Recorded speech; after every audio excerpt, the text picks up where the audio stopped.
ध्येय टीवी के daily MCQ कार्यक्रम में आप सबका स्वागत है। शुरू करते हैं आज का पहला सवाल। बथुकम्मा फेस्टिवल अभी सुर्खियों में है। यह किस राज्य का त्योहार है? आपके ऑप्शंस हैं ए केरल, बी कर्नाटक, सी तमिलनाडु या फिर डी तेलंगाना।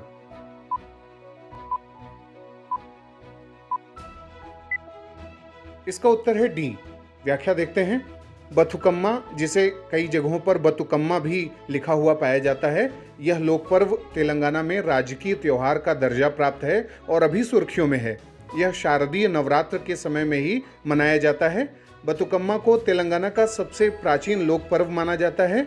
अंग्रेजी कैलेंडर के मुताबिक इस वर्ष 25 सितंबर से 3 अक्टूबर 2022 तक बथुकम्मा समारोह आयोजित हो रहा है। त्योहार में रंग बिरंगे फूलों की केंद्रीय भूमिका रहती है। इसे फ्लोरल फेस्टिवल या फ्लावर फेस्टिवल भी कहते हैं और यह पर्व देवी माता को समर्पित है। कुछ लोग इसे जल, मिट्टी और मानव के समन्वय का पर्व बताते हैं। इसको वर्षा ऋतु के समापन और शीत ऋतु के आरंभ का द्योतक पर्व भी माना जाता है। अब बात करते हैं दूसरे सवाल की। मुस्लिम ब्रदरहुड संगठन जो सुर्खियों में है, किस देश से संबंधित है? आपके ऑप्शंस हैं ए सीरिया, बी मिस्र, सी लेबनान या फिर डी टर्की।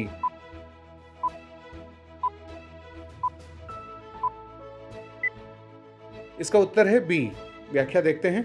हाल ही में मुस्लिम ब्रदरहुड संगठन के आध्यात्मिक और प्रभावी नेता अल करदावी का निधन हो गया है।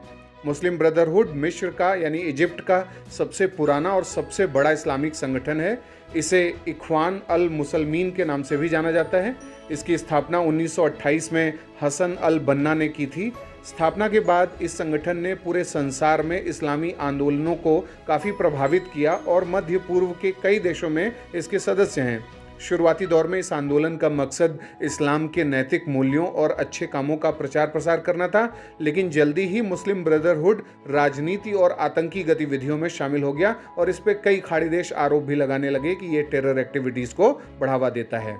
अब बात करते हैं तीसरे सवाल की। विट्ठल भाई पटेल के संदर्भ में निम्नलिखित कथनों पर विचार करें। पहला, मुंबई के मेयर रहे विट्ठल भाई पटेल केंद्रीय संविधान सभा के पहले निर्वाचित अध्यक्ष थे। दूसरा, 1932 में विट्ठल भाई जेल में थे और अंग्रेजों ने उन्हें हेल्थ ग्राउंड पर रिहा कर दिया था। उपरोक्त में से कौन से कथन सत्य हैं? ए केवल एक, बी केवल दो, सी एक और दो दोनों या फिर डी न तो एक न ही दो।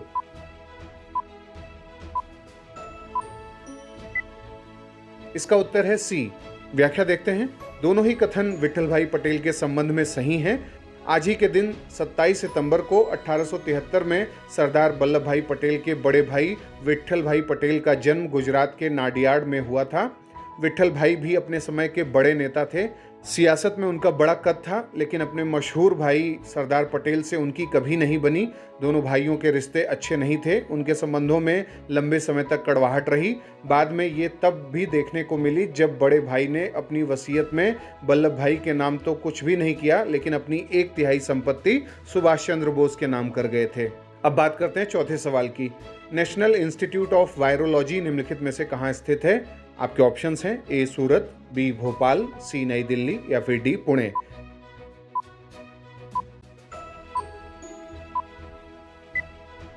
इसका उत्तर है डी। व्याख्या देखते हैं। National institute of virology Pune में स्थित है। नेशनल इंस्टीट्यूट ऑफ वायरोलॉजी भारतीय चिकित्सा अनुसंधान परिषद के प्रमुख संस्थानों में से एक है। NIV यानी national institute of virology Pune arthropod borne virus की जांच के लिए रॉकफेलर फाउंडेशन USA के वैश्विक कार्यक्रम का परिणाम है और अब यह पूरी तरह से ICMR द्वारा वित्त पोषित है।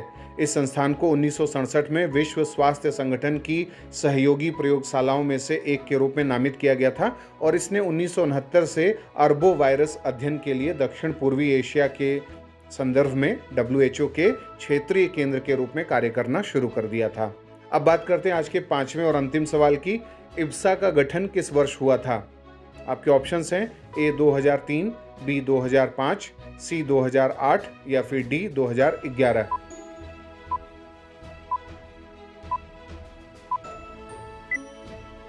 इसका उत्तर है ए। व्याख्या देखते हैं। विदेश मंत्री एस जयशंकर ने हाल ही में भारत, ब्राजील, दक्षिण अफ्रीका यानी इब्सा संगठन के त्रिपक्षीय मंत्री स्तरीय आयोग की 10वीं बैठक की मेजबानी की। बैठक में ब्राजील के विदेश मंत्री कार्लोस फ्रांका और दक्षिण अफ्रीका के स्वास्थ्य मंत्री जोएले फाहला भी शामिल हुए।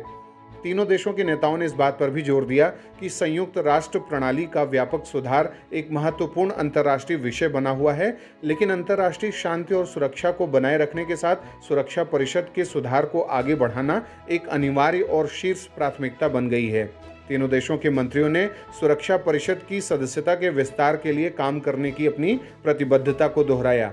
इस प्रतिबद्धता में समकालीन वैश्विक वास्तविकताओं को प्रतिबिंबित करने वाली एक प्रभावी संयुक्त राष्ट्र सुरक्षा परिषद के लिए स्थायी और गैर स्थायी दोनों श्रेणियों में एशिया, लैटिन अमेरिका और अफ्रीका की उभरती और विकासशील अर्थव्यवस्थाओं के प्रतिनिधित्व को शामिल करने की बात की गई है, ताकि एक प्रतिनिधि समावेशी, न्याय संगत और उत्तरदायी व्यवस्था को प्राप्त किया जा सके।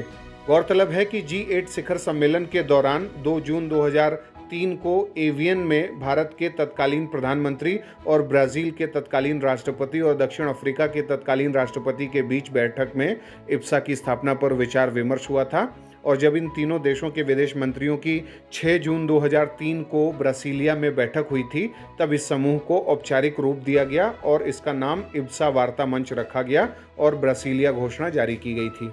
तो ये था आज का हमारा डेली MCQ कार्यक्रम। आपके 5 में से कितने सवाल सही हुए, कितने गलत, आप हमें कमेंट बॉक्स में बताएं। अगले कार्यक्रम के साथ जल्दी हाजिर होंगे। इजाज़त दीजिए। नमस्कार।